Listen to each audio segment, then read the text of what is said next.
Susie's telling me I'm live. That's the fun thing about cameras. It's so weird. How are you guys doing? Welcome to Riverbend. We're glad that you braved, those of you that are here in person, and for those of you online this morning, we're glad that you're tuning in. I hope that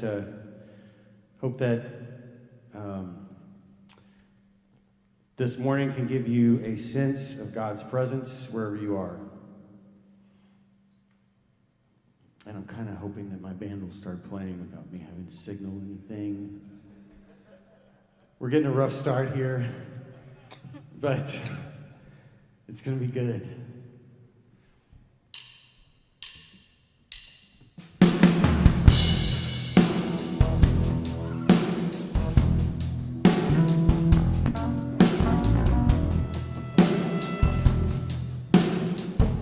I figured today could be a little bit about letting go of some of the doom and gloom we've had for the last year.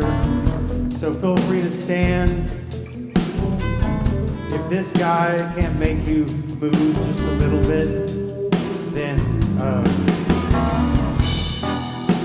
I'm not sure what can. You're not required to move, but if you feel like moving, it's a good thing.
Help me lose my chains.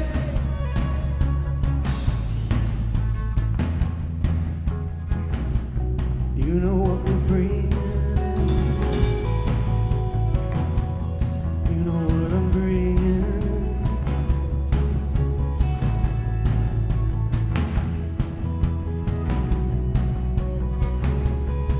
I let go, I let go, I let go of my fears. I let go, I let go, I let go of living in the past. I let go, I let go, I let go of what I can't control. I let go. Sing, I let go, I let go. I let go, and I give it up to you. I let go, I let go, yeah, and I'm giving it up to you. I let go, I let go, yeah, and I'm giving it up to you. I let go, I let go, and I'm giving it up to you. Just let him kind of wash over you this morning, wherever you are, whether you're here in this building or in your living room or in your car. You should take a moment to just breathe. You know, the same word for spirit in the Bible also means breath.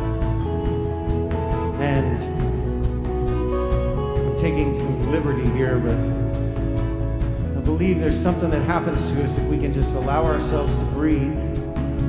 Take some deep breaths and say, God, I want to breathe you in, whoever you are, whatever you are, recognizing I don't know that much, but I know that I need you. So just breathe him in.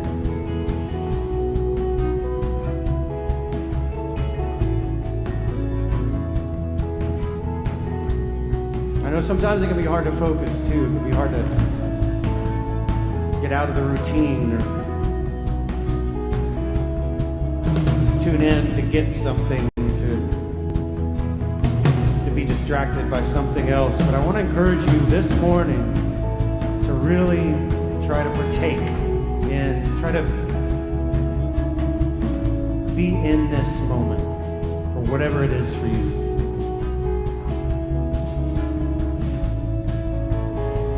God, we ask for your presence here.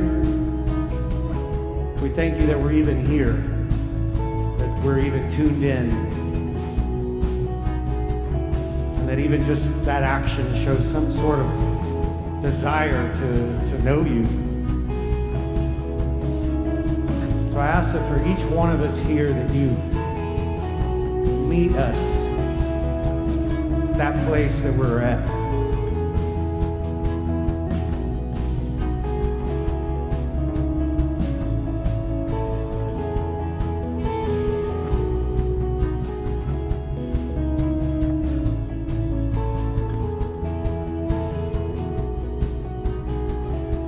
Bring your freedom.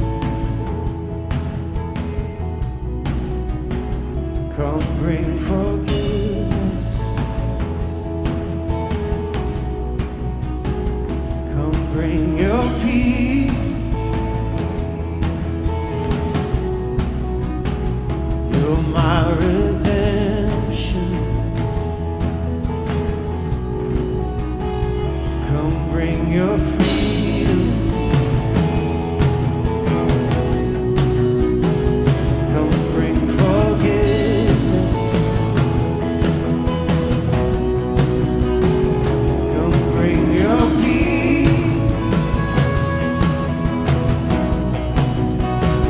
You're my redemption.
something that just came to mind to me was just that, you know, I'm coming up this Halloween. I think I'll be 15 years sober from drinking, and I did a lot of that previously, but I still have addictions, you know. I still struggle with finding anything, even if it's Netflix. Man, I can binge watch like the best of you.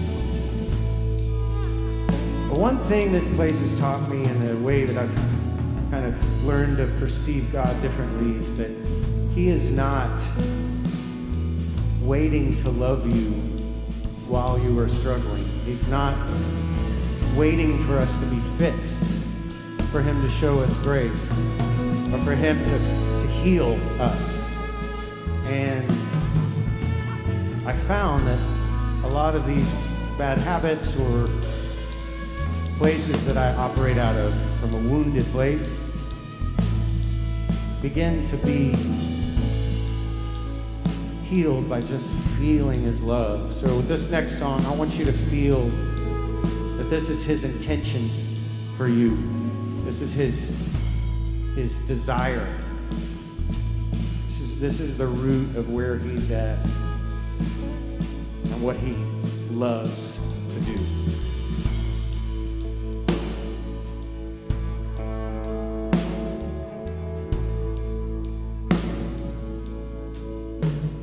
I searched the world,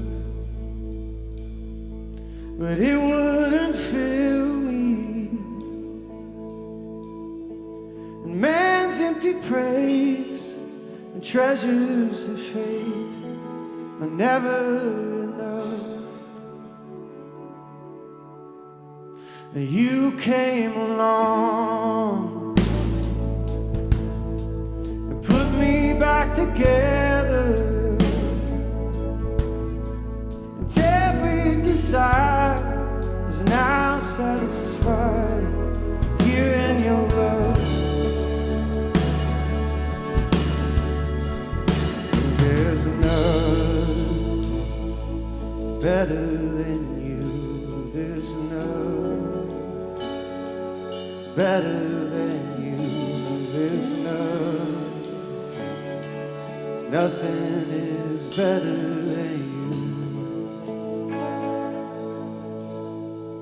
I'm not afraid to show you my weakness, my failures and flaws.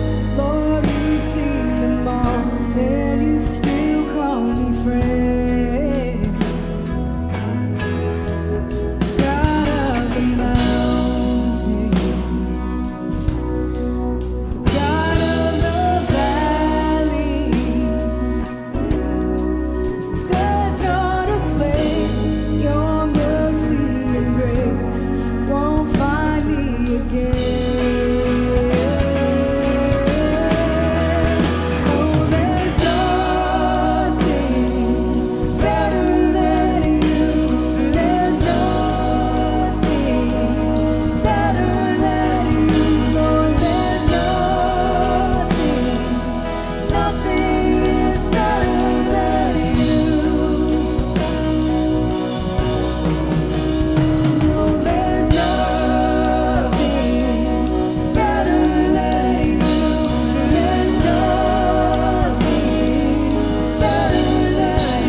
Turn shame into glory.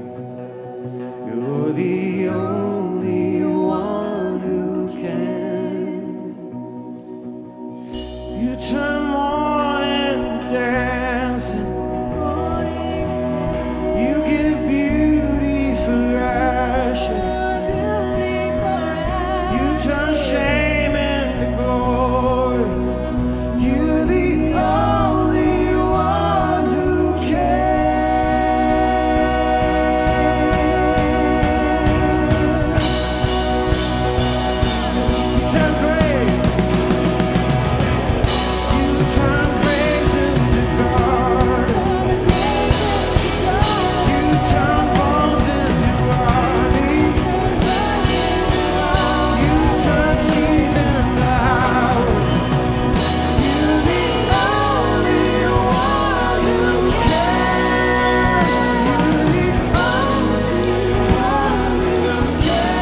original version of this song was written by a guy that lost his entire family.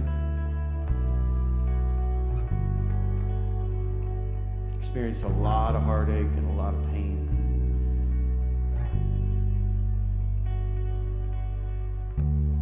What I love about his lyrics and what I love about his songs, it feels like a very genuine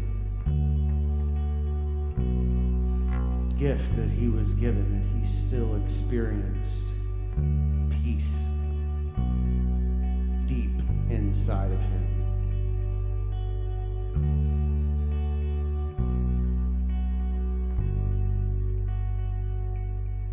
When peace like a river attendeth my way, when sorrows like sea billows roll,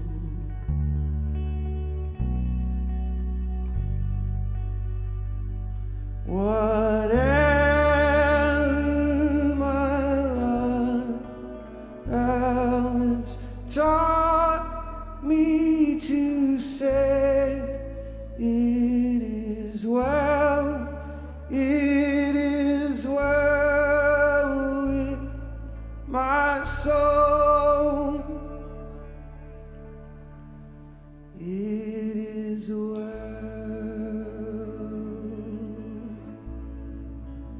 with my soul, it is well, it is well with my soul.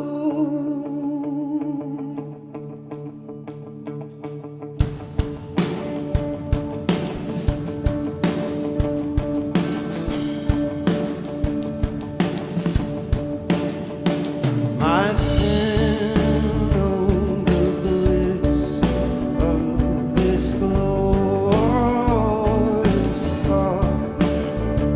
My sin not in part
guys may be seated.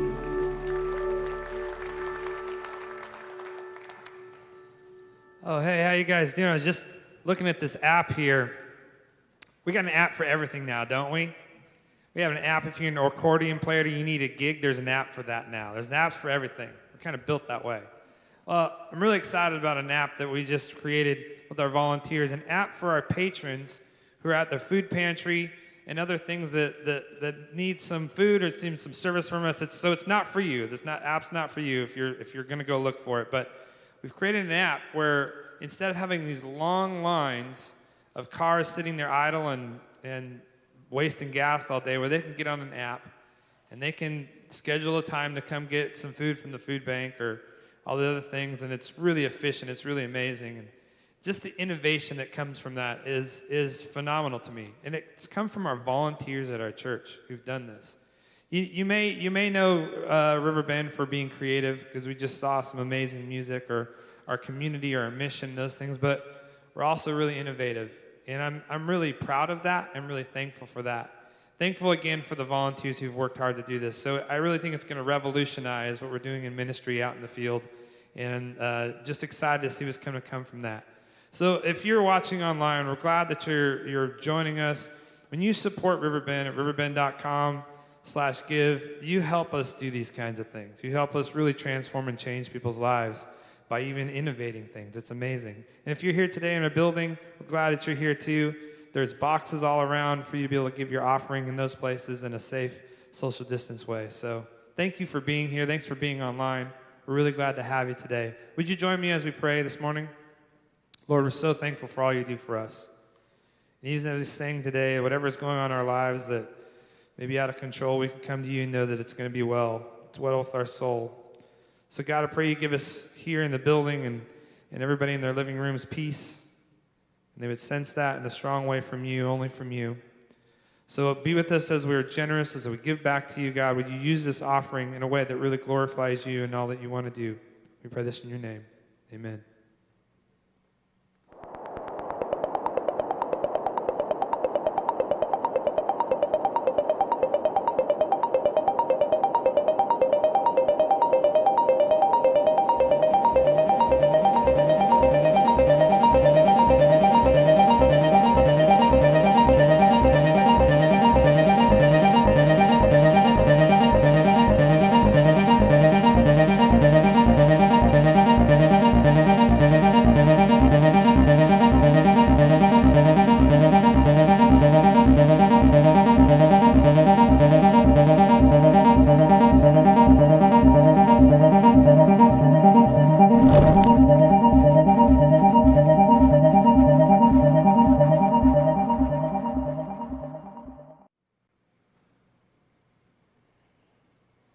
Finally, brothers and sisters, whatever is true, whatever is respectable, whatever is right, whatever is pure, whatever is lovely, whatever is admirable, if anything is worthy of outstanding recognition, think about such things. I could ask, who are the people that come to mind when you hear that list? I like to think that these are our heroes. We all have heroes. We select people that inspire us, people we admire.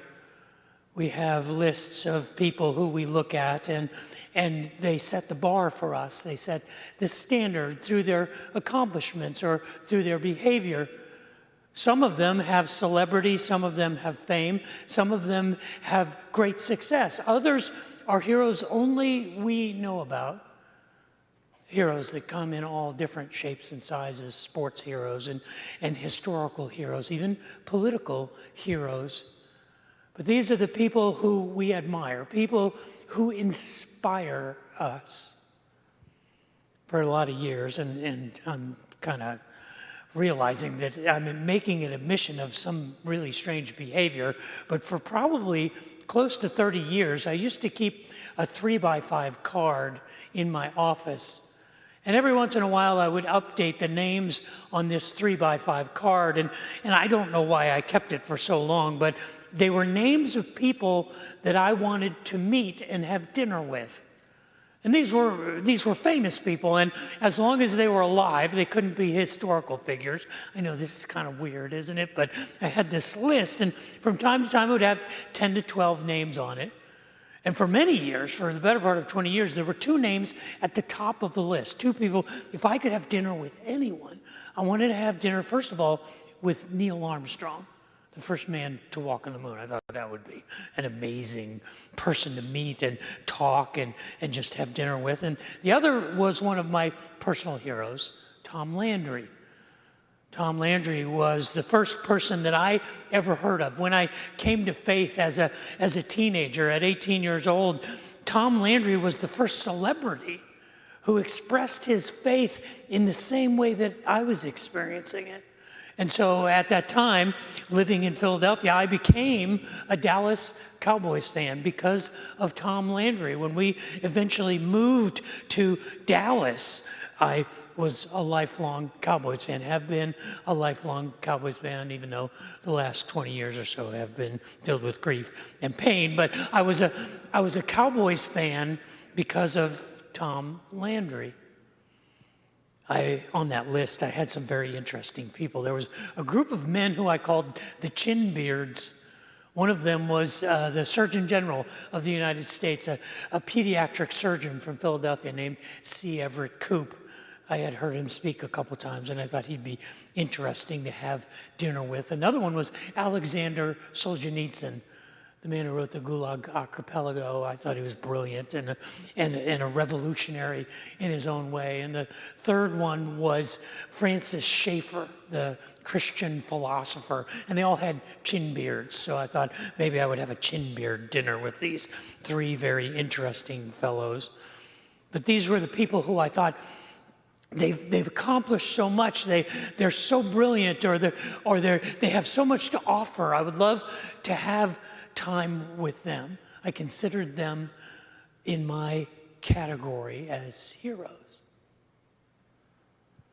My prayer today, as we come to the end of this conversation about Philippians chapter 4, verse 8, this single sentence that it kind of lays the groundwork, forms the foundation for kind of a checklist for heroes.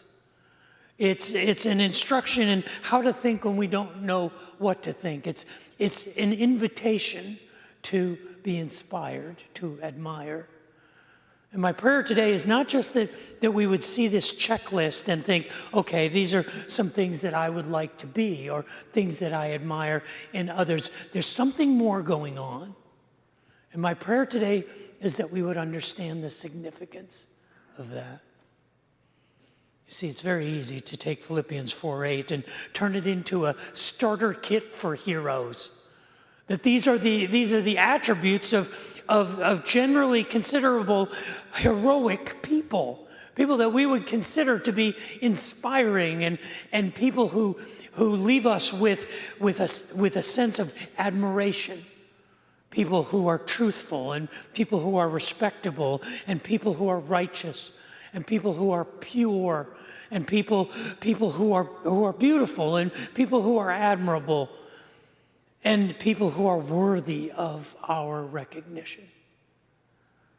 It's the seventh term, it's the final term, where it says, if anything is worthy of outstanding recognition, if anything is worthy of being considered heroic, if there's anything about a person that is worth being put on a pedestal, these are the things that we should think about. The words literally there mean, if there's anything that is perfectly praiseworthy, that is well beyond the average, that kind of sets the standard for us, these are the things that we should aspire to, be inspired by. Along with my list of the dozen or so people that I always wanted to meet and have dinner with, I had an imaginary hall of heroes. There were a variety of people, countless numbers of people who I believed inspired me, who stood out as heroic from my point of view. And some of them are historical figures of great influence. They stand on tall pedestals with their full-figured form in all of their glory and all of their influence. And some of them are people that I've met. Some of them are some of you, some of my friends, some of my acquaintances, some people who I have observed, even people I've gotten to know. In this hall of heroes, I have these great statues of these historical, influential people, but I also have perhaps little trophies, little bobbleheads or plaques on the wall for those momentary heroes, people who showed up heroically in a moment. Like a guy, in the weeks before I got married, I was working in Allentown, Pennsylvania, and driving every day back and forth from our farm, and it was about a 25-mile drive, and most of it was on rural country roads. And I had worked late one evening, and about 9 or 10 o'clock I was driving home, and I got about halfway home and completely ran out of gas on a country road in the middle of nowhere. I also didn't have any money. And so I'm sitting there, I'm trying to decide what to do, and I pushed my car to the top of a hill, and I jumped in, and I coasted down, and I coasted as far as I could, and I wound up just outside of this small hamlet there, this little town outside of Bethlehem, Pennsylvania, and there was one building with lights on. It was a bar, and there were half a dozen trucks outside, so I walked in, and I asked if anyone knew where I could get some gas. They all just kind of laughed at me, and all of a sudden, one guy just stood up. And he waved at me and motioned me out of the bar. I didn't know exactly what was going to happen, but what did I have to lose? And he said, "Where's your car?" I said, "Well, it's up the road a ways." And he said, "Get in." And I got in his pickup truck, and he drove me back to his car. And without saying a word, he got out, pulled a 5-gallon can of gas out of the bed of his pickup truck, poured it into my car. I said, I don't have any money. He said, "Don't worry about it." Got in his truck and drove off. Never knew his name, never knew anything about him, but he's in my Hall of Heroes. There's a group of guys in my Hall of Heroes whose names I never knew. I met them on a ski trip. I was skiing with some friends in Steamboat, Colorado. It was the spring of the year 2000. And it just so happened that in Steamboat, Colorado, they were having the national ski competition for policemen and firefighters. And I spent the better part of a day skiing with a group of policemen and firefighters from New York City. And they were a hoot. They were catastrophic on the ski slopes. They believed in full contact skiing with each other. They were hilarious. We get on the lifts and they're like, "Yo, who are we going to take out on the way down?" "I don't know, but I think it's your turn." And they were just telling me stories about what it was like to be a first responder in New York City. It was about 18 months later on September 1st, 2001. Even though I didn't remember any of their names and I knew none of their stories, I wondered how many of them had perished that day. All of them probably knew people who did, and they have anonymous trophies in that Hall of Heroes. There's a hero in that Hall of Heroes of mine, a guy named Andy Olson. Andy Olson was a senior citizen who was a member of the church where I first entered into ministry. I was a volunteer youth pastor, and he was in the service, the first sermon I ever preached. And my parents were there, and my future in-laws were there, and there were family members there, and they were all very complimentary. But it was Andy Olson who came up to me with tears in his eyes. And he said, "I see God in you. And I will look forward to being the person who tells anyone who asks, yes, I was there," for his first sermon. And his affirmation and his belief in me has stuck with me for over 40 years. And he's one of the heroes in that Hall of Heroes of my life. In that Hall of Heroes are friends and family members, those who are famous and those who no one would ever recognize. But at the center of that room, there is a special group of heroes reserved for my close friends and for my family. And in among those pedestals and in that hall of heroes are tributes to my siblings, my brother and my sister. I have two younger siblings. I have a sister named Carol and a brother named Peter. My sister Carol is 13 months younger than I am. And I don't know if any of you have studied birth order and the psychological theories of how birth order works in a family. Well, we were a family of three, and I'm a big fan of the birth order. You have firstborn behaviors and middle child behaviors and then youngest child behaviors. And my sister was the middle child. She was in between myself and my younger brother, but she apparently didn't get the memo. She behaved just like a firstborn. I mean, my daughter, my younger sister, Carol, is 6 feet tall. She has a Mensa level IQ and a PhD and a bad attitude. This is a woman who takes no prisoners in her life. You know, the odd thing is, my oldest daughter, Kaya, is her personality doppelganger. I don't know how that happened, but my sister thought she was the oldest in the family, and her mission in life was to put me in my place. Now, I'm not sure if you're familiar with how family dynamics work, but that didn't go over real well with me. So we were at war for the better part of 2 decades. As a young family, my sister and I were constantly in various forms of combat. And I just might have a footnote. For those of you who are pocket parents, and by pocket parents I mean you had your kids in a group because you thought that would be a good idea. Let's have our kids within a year or two of each other. So there was a season in your life where all your children were preschoolers, and then all your children were elementary school students, and all your children were middle schoolers, and all your children were high schoolers, and then all your children were in college, and you had no money and no life. I have good news for you. You will get through it. You will survive. My parents somehow survived this civil war that was going on between my sister and I, because it was relentless. I mean, she had the ability to push my buttons to this day. She can do something, say something, and I love my sister, but she could just... Maybe I'm the only person that has a family member like that.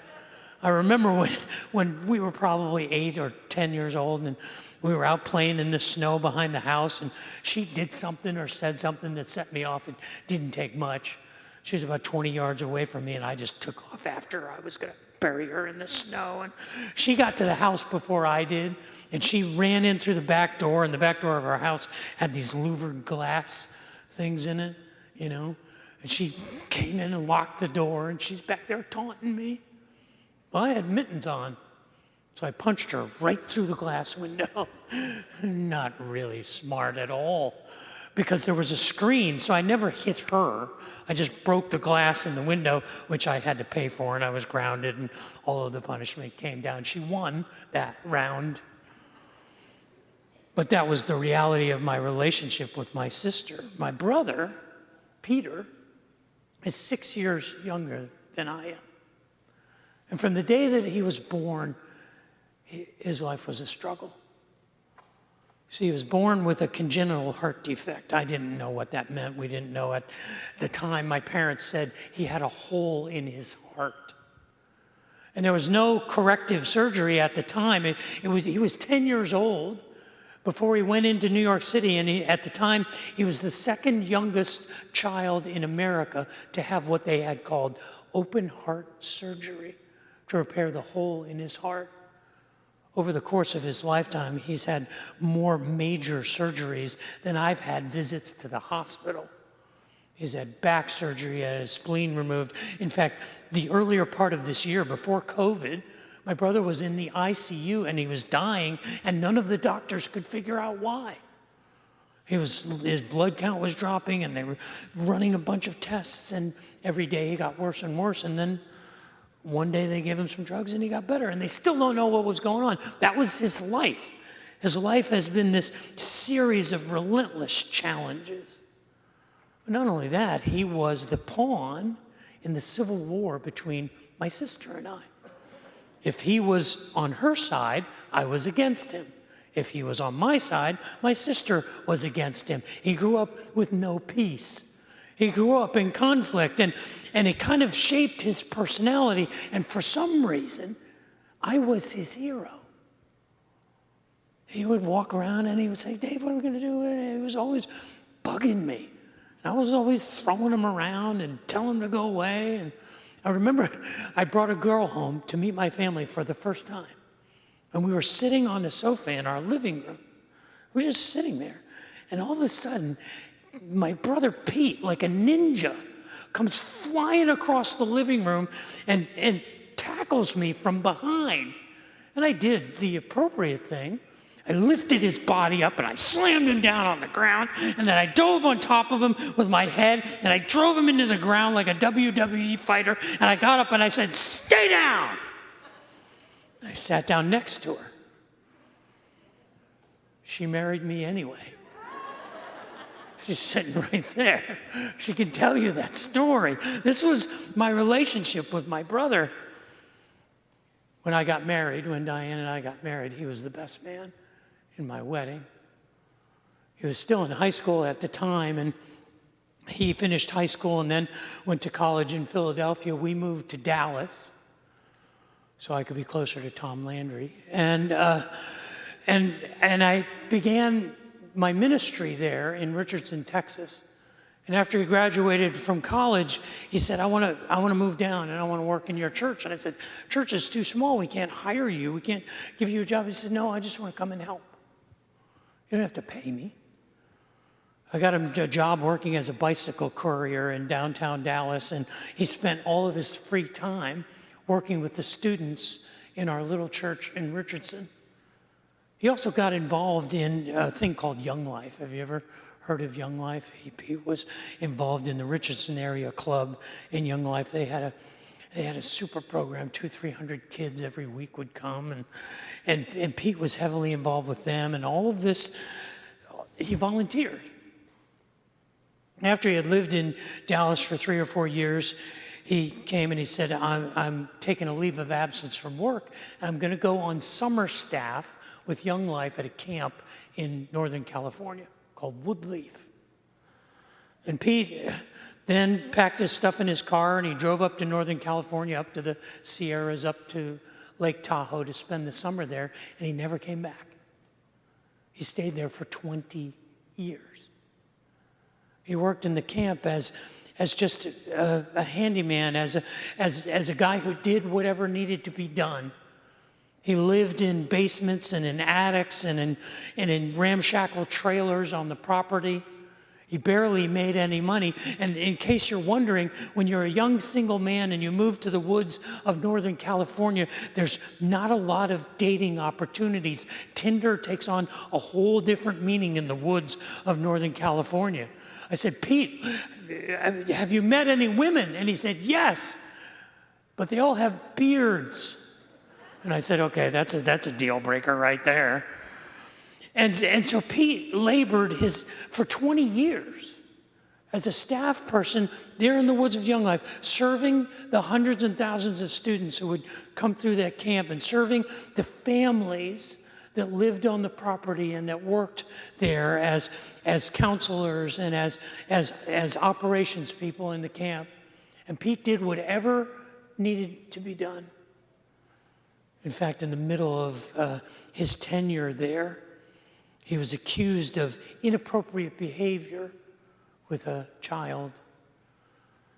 And none of us believe that that was possible, but you understand how that works. When that accusation comes down, you're guilty until you can prove yourself innocent. And so for the better part of a year, he had to work away from the students that he cared about and from the families that worked on the property. He had to kind of sequester himself, and he did it without complaining. He knew he was innocent. Every time we talked on the phone, he would wrestle with it, but he never threw anyone under the bus. He never blamed anyone else. He just said, I'm trying to learn what God has for me in this season. After 13 months, a judge said, we can find no evidence to substantiate this accusation. And CPS had investigated him, and social workers had interviewed him, and the sheriff's department had run every kind of check. I don't know how many of you could survive that, but he came through it. And they basically said, you're innocent, you're free to go. And he was reinstated in his position, and the director of Young Life came to the camp, and he sat Pete down, and he had a manila folder about 1.5 inches thick. And he said, these are the cards and the letters and the notes we got from people willing to testify to your character. All of these people were willing to stand up for you. After he had been at Young Life at Woodley for 20 years, Young Life came to him and it said, we are expanding our ministry in Asia. And we need your administrative help. Would you be willing to become an administrator with Young Life Asia? Pete didn't even eat Asian food. He had never been further west than San Francisco. But he said, yeah, okay, I'll do whatever you need me to do. And he became an administrator with Young Life Asia and started traveling halfway around the world on a regular basis. And in order to orient himself to the culture that he was serving, he became a member of a Filipino church in San Francisco. Pretty soon the people there realized what a valuable asset Pete was, and they began to invite him into their homes and into their families. And one day, a family at the church introduced them to a new member of their church, a young widow who had twin daughters. And she was having problems in her home, and Pete said, well, I can help you out with that. I can, fix your garbage disposal. I can change the oil in your car. I can do whatever you might need just to serve her. And for 3 years, they became friends. After 3 years, they actually started a dating relationship. After they had known each other for over 5 years, my 55-year-old brother got married for the first time to a beautiful Filipino woman named Gina. I have a new sister-in-law, and I have 2 amazing nieces, Giselle and Rochelle. And my brother has a beautiful bride. See, my brother is my hero. He's my hero, and I could not be more proud of my brother, not because he's famous, but because he exchanged the opportunity for any celebrity to display his character. He inspires me. I aspire to be like him. In that room, that hall of heroes that I have, there are 3 prominent Peters in that room. One of them is Simon Peter, the apostle, the follower of Jesus. He's one of my heroes. Another one is Peter Sleeper, our executive pastor, someone who I have worked alongside of for almost 20 years. He's one of my heroes. But in that hall of heroes, with all of the glorious statues of historical figures and accomplished and famous and celebrated people, the person who rises above all the rest is my brother Peter.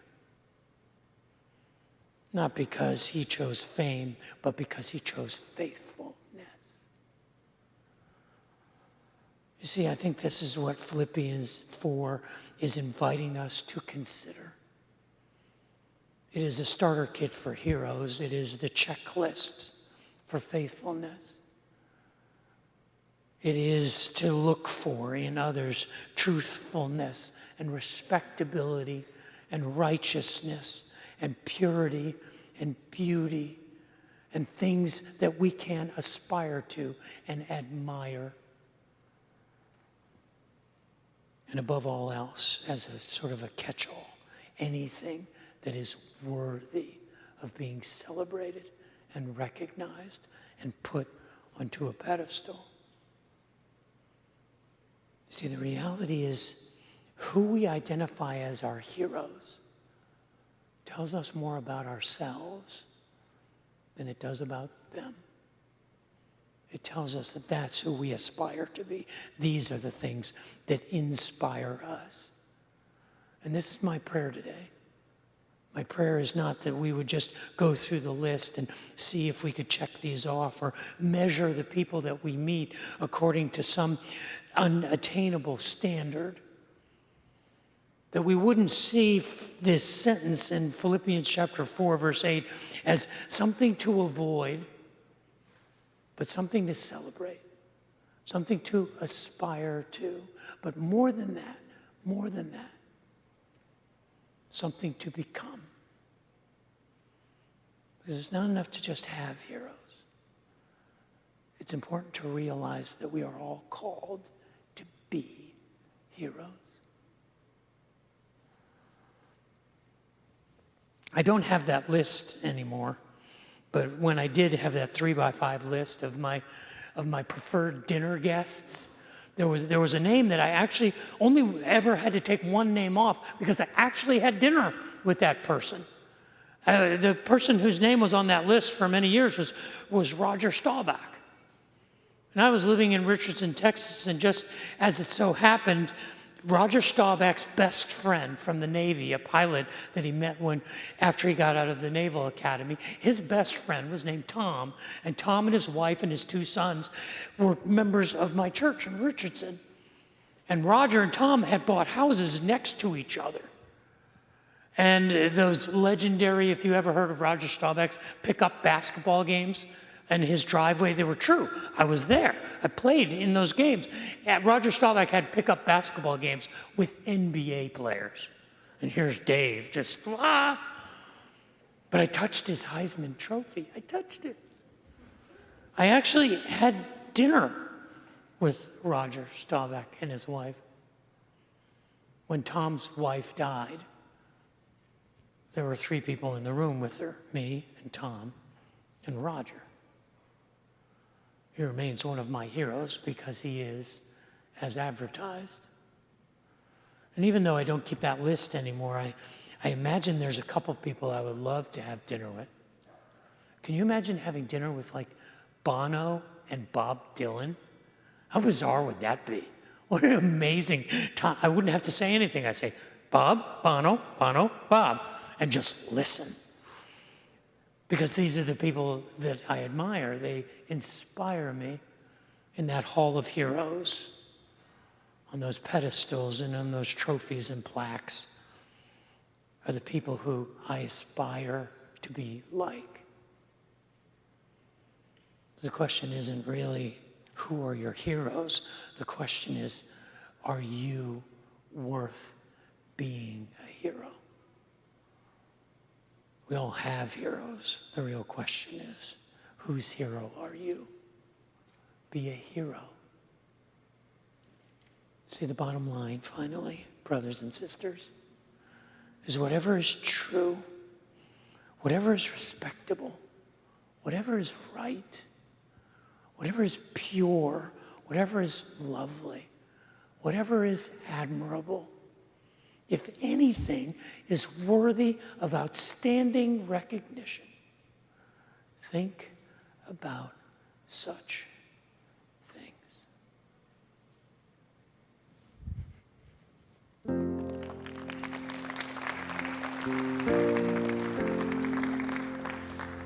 Cast my mind to Calvary,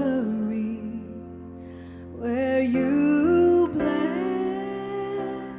and died for me. I see your wounds, your hands, your feet, my Savior on the cursed tree.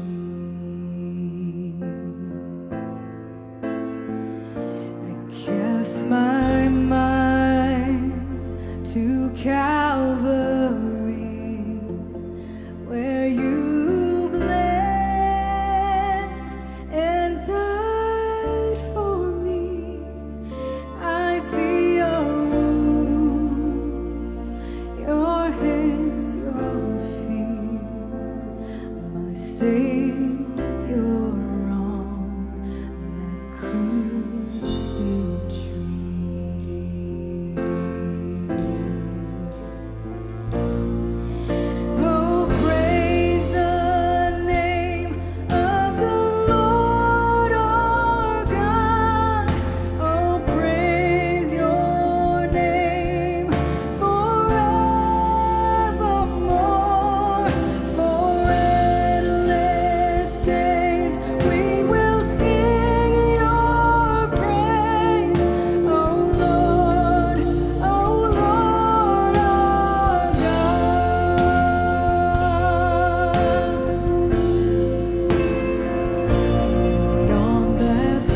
shall return on robes of white.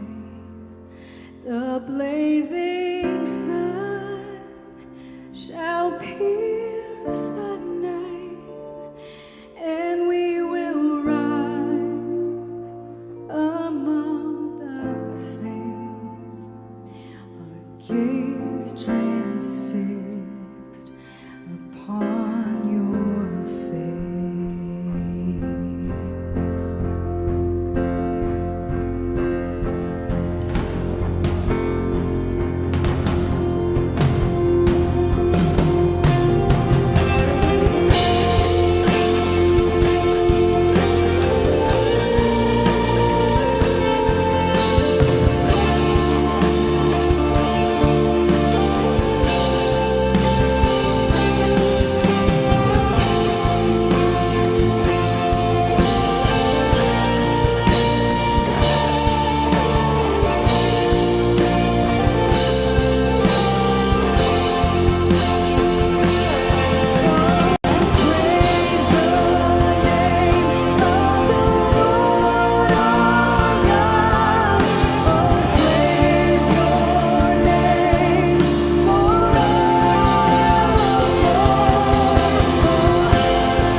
May you see God in your day today.